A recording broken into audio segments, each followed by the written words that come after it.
I'm really excited about today's topic because um, it was experientially kind of brought to my awareness recently, actually, with the full moon. I went to a dance event on the beach, and through that, I really experienced a kind of safe space to play in the ocean and move to music and sounds that the moon kind of built off of and spoke to me through. And it was just quite a profound experience that really brought me deep in touch with this kind of very clear awareness that has been a realm I've been involved in for a very, very long time. But there was something in the simplicity of feeling the moon kind of pouring this knowledge into me as I was standing in the water, kind of playing in the waves, feeling the ocean floor, and just receiving that moonlight through the water into my body as I danced and moved to my hips. It was just incredibly powerful and profound. And I wanted to spend a little bit of time today talking about it and what I feel like was revealed and yet has always, like I said, been there, been the path that I've walked in the kind of world that I've sought to discover and understand. And that is ultimately the lunar consciousness of the feminine and what that entails.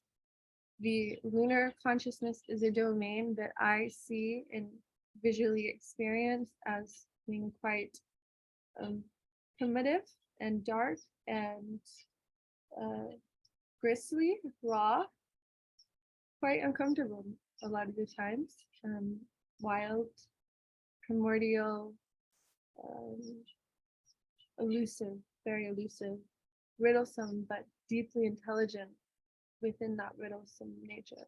The enigmatic kind of Cheshire cat of the mysteries that flow and live and evolve and writhe in all of their primordial potency. And truly, it can be an incredibly um, elusive realm to put words and language to because of how kind of morphing, constantly moving and shifting it is, and really very similar to, I feel like, the ocean and everything the ocean stands for in its core. Like, if you think about the ocean beyond just this body of water, the ocean also represents the primordial beginnings of life, where the initial seeds of consciousness originated, and life force, the sparking movement of evolution, came from the ocean. And so, in a sense, there is this all encompassing kind of primordial memory that lives in that realm, that was the seat of all and the kind of base of the very fabric and substrata that we sprang from. And that's essentially a lot of what lunar consciousness connects us to, is that kind of all encompassing interconnectivity of everything. The impact, the influence, the rippling effects and potentialities of life force in its myriad of forms, moving and writhing in these unpredictable ways that exist outside of our kind of conscious control. And within that, it's incredibly illuminating, incredibly liberating, but also kind of deeply challenging in what it asks us to see and feel, and the forces we have to brush up against in order to truly understand what it's offering. And it's never this like simple, use just the moonlight and it feels good. It's always kind of like what's hiding in the shadows that you're seeing and sensing and feeling. And the closer you get to the awareness of it, the kind of uglier it can become, or more disconcerting, because if you look back to the primordial ocean of life and everything it granted, it didn't only just grant life to humans and nice, cute mammals, it also birthed the kind of seeds of what would become these more writhing insects, creatures that have more of a parasitic quality, more of a parasitic methodology to their life force. And just generally, not everything in this world is pleasant. It's also creepy. And the lunar consciousness connects us to everything. So naturally, in connecting us to that totality, we would start to feel the roots of those creepy things and also the balance of them. And I think that's one of the most liberating aspects of what the lunar consciousness reveals is the kind of freedom we can find when we are willing to see things that are quite uncomfortable to see. I'm going to take this jacket off because it's very it's very warm. I just liked the colors. I thought they were quite beautiful, but it's very hot outside, so I'm taking it off. But truly, when we start to see those things, there's a vulnerability. When we start to see and understand the elements of our power and our nature and the truth of what we actually are beyond the kind of constructs we've created, there's a deeper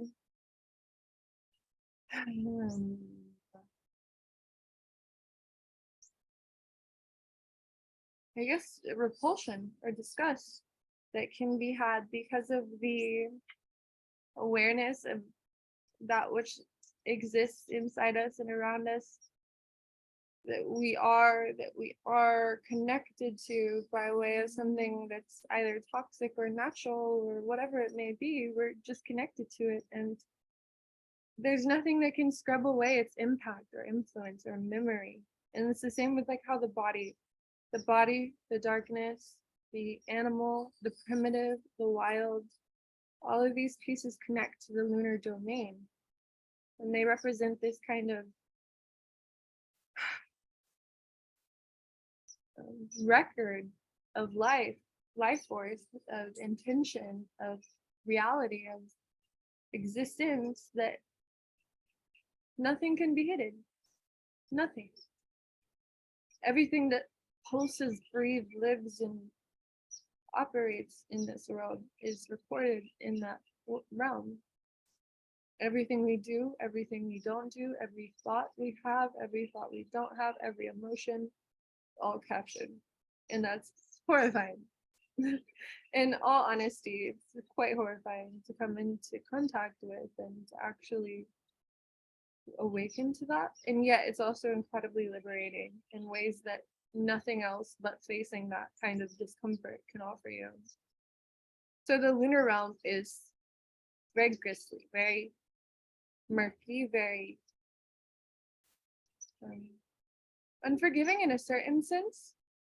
But the beautiful thing about it is that it's also deeply tender, deeply loving, and deeply nurturing in a different way. So even though it contains that kind of force of intensity and that disgusting reality of all that lives and all that has lived, all that will live, all that has influenced and been written into our bodies and written into our earth, it also contains this kind of loving, nurturing illumination within that.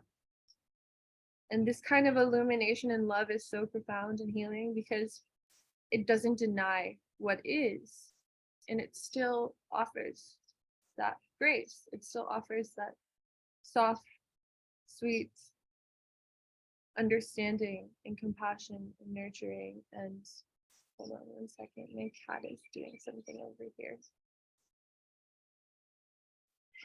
I love it. It's like the kitty is drawn to the lunar energy. Okay, we're good.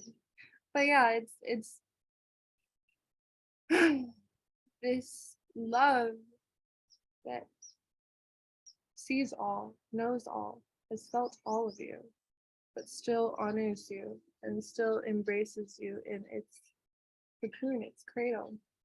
And that kind of love is a love that the world, society, most human beings deeply yearn for and crave. And yet the paradox of that type of love is that you can only get there when you're willing to kind of open your eyes to everything else that that moonlight domain reveals, which again, like I said, is not always the most inviting or pleasant of realities to look into and to observe. And it breaks a lot of very protective illusions. But it's only by both sides, the kind of darkness of it and the healing grace, that we can actually experience that realm. And we can't compartmentalize it and be like, I only want the love, I only want the acceptance, I only want the unconditional grace, because that can't exist without the acknowledgement of all that is. And it's really easy to talk about these things. It's really easy to kind of birth the concepts through an articulation, but the actual felt reality of it is deeply confronting in more ways than just, oh, that doesn't feel good, or oh, that's hard. It's confronting in an existential way oftentimes, especially when you're coming into a lot of deep power. Trying to find a way to sit where I don't have to crouch. My body is too compressed. But yeah, there's like there's a sense of when you're seeing those realities and when you're seeing those truths, it challenges some part of you that you've built out of self-protection. And that force of you being broken, again, like I said, it's more than just like, oh, this feels hard, or this feels really uncomfortable. There's something about it that's actually like, I don't know how to find peace or belonging because of seeing this. There's some truth I attach to it that makes me feel like if I accept this, I'm powerless. And that's where the kind of liminal space, the limerence, exists. Because we can only make it to the side of the grace when we're able to accept the powerlessness of our pain and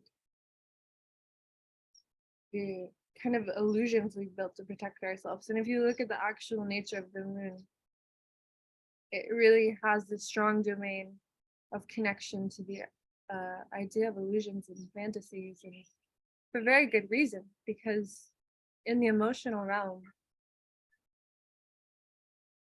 things aren't designed to be objective per se. They are kind of more this like morphic fields that can mirror and adapt, like water. Like water can be contained in whatever shape of the container you're holding it. Emotions are very similar. Whatever container you're capturing that ocean water in is dictating what that emotion is telling you and kind of instructing you around your life or your self-concept or your identity.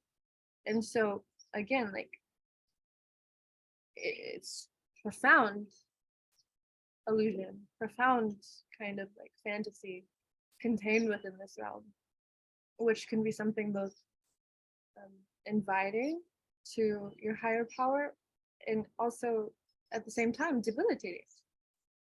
And this is again a realm of paradox, of essentially the constancy of the idea of dark and light, because the moonlight is connected to the darkness, connected to the night, connected to the kind of shadows of the shadows that reign in that region, in that realm. And always the experience of that domain is going to be tied to the both and of certain things, the kind of mutual existence of contradicting realities and paradoxes and enigmas, because that's the nature of what it represents. It represents doorways, pathways, bridges between. It's not about the strict objective experience or notion of something ever, because the realm in itself is made up of the kind of illumination that merely touches upon something. Even if you think of the way moonlight casts its light upon a forest or a land, whatever it may be, it's not illuminating the entirety. It's kind of creating this dim cast of glow that's maybe providing some level of detail, some level of form, some level of visual perspective, but it's leaving a lot to the imagination. It's leaving a lot to the shadows, which are quite undefined in their darkness, in their void. So within that, you have to understand it's never about sticking your stake in this one particular thing and defining it. It's always about the movement between and the flexibility to exist in the undefined territory, because that's where you're actually going to experience the kind of liberation that wants to be offered. It's in the ability to malleably shift containers of consciousness, of mind, identity, self-concept, perspective, where you will truly transform. It's things can be right and wrong. Something that can be very good for you can also be very bad for you. It's the realm of paradox, and it's never not going to be as such. So there's a kind of need to humble yourself to the movement of the waters rather than to try to come in there with a clear sense of conquering something, because you're always going to be spinning out in relation. It's always going to be like the Cheshire cat talking to you in the tree. Saying like, go this way. Now go that way. Now go that way. I'm just playing with you. Because it's not about the objective attainment of anything. It's about your sensorial feeling state in relationship to what you're perceiving. Your ability to kind of command and navigate the dark waters of what all that exists. Because all that exists is always going to exist. And you can either have a relationship to it that allows you to reframe it and recontextualize it and rebuild it, or you can kind of let it contain you. And this is where these profound alchemical pathways that have connection to the body and the wild and the primitive and the kind of deeper animal, they have such transformative weight and impact in their ability to essentially rewrite the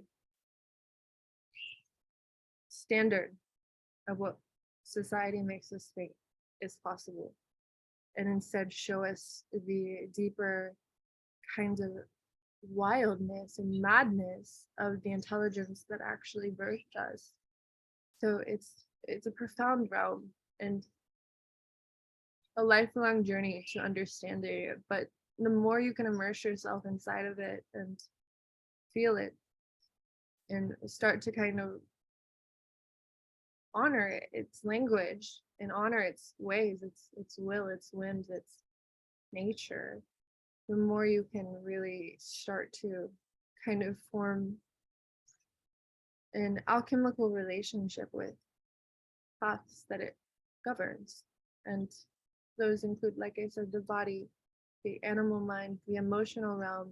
The artist path is one that's very deeply connected to the lunar realms. The instinctive, the dark, all of these domains that carry so many potentials of power and pathways that we can walk as human beings, but oftentimes we don't have the proper context for it because our world is a very solar world we're governed a lot by the solar values and the kind of like logical, easy to understand ideas, when this realm is not easy to understand in the way that our brain wants it to be. It's very strange. It's very surreal. And yet, there's an incredible depth of knowledge and power we can come into as human beings in relationship to it when we actually begin to honor it and truly open ourselves to it in the way that it desires of us. So yeah, that's my little discussion today. I'm gonna see if there's any comments or anything. Okay, good. So, all right. Thank you guys so much for being a part of my journey into the lunar realms. It was an honor. And yeah, if you can, go to an ocean and dance in the water at night, feeling the moon funneling into your body, I would absolutely suggest it. Changes you, opens you, it really deepens your perspective. Bye, everyone. Talk soon.